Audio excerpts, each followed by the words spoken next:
Hi, I'm Ryan with Wolfsburg Tuning. This is going to be our EGR Delete Kit for the Volkswagen TDI ALH engine.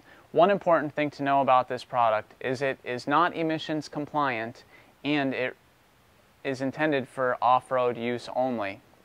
EGR stands for exhaust gas recirculation. With an EGR valve, what you're actually doing is recirculating your exhaust gas back into your engine. This is bad for a couple of reasons. The soot that you see that builds up on the back of your bumper, for example, is getting built up inside your motor at a much higher rate than that. The other thing is that you want cold air going into your engine, not hot air. By having hot air going into your engine, it is less efficient. So with our basic kit here, this is how it's going to come. You're going to have the race pipe and a block-off plate and some other hardware. This block-off plate and gasket gets installed on your exhaust manifold and removes the pipe that supplies your EGR cooler with exhaust gas. With this pipe, this gets installed on your intake manifold. A few things to note about this pipe is at the base, it's welded, it's not glued.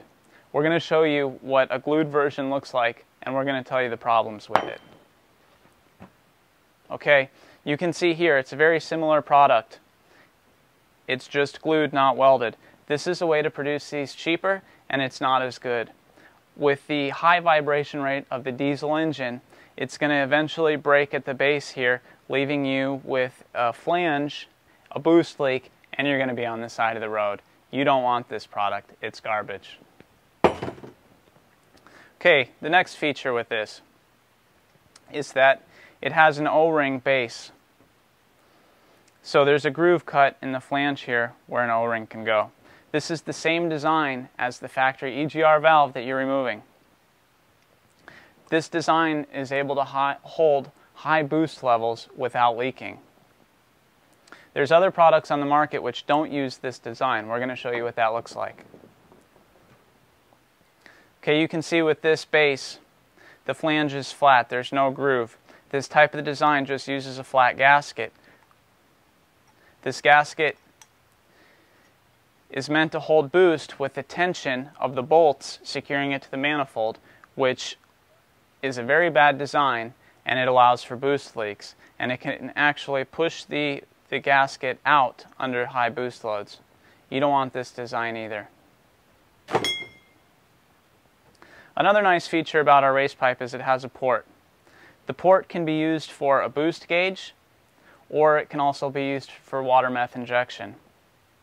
We supply a threaded nipple in our kits for a line to supply your boost gauge, and we also supply a threaded plug if you're not going to use that port.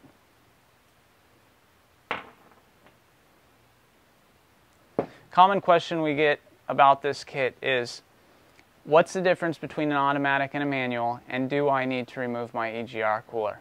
You don't need to remove your EGR cooler unless it's leaking coolant. If you disconnect the exhaust gas using this plate that's going to the EGR cooler is just going to be fastened to the back of your engine, and it's going to have coolant going through it, and it's not going to cause any problems. If you do want to remove your EGR cooler, we're going to show you how.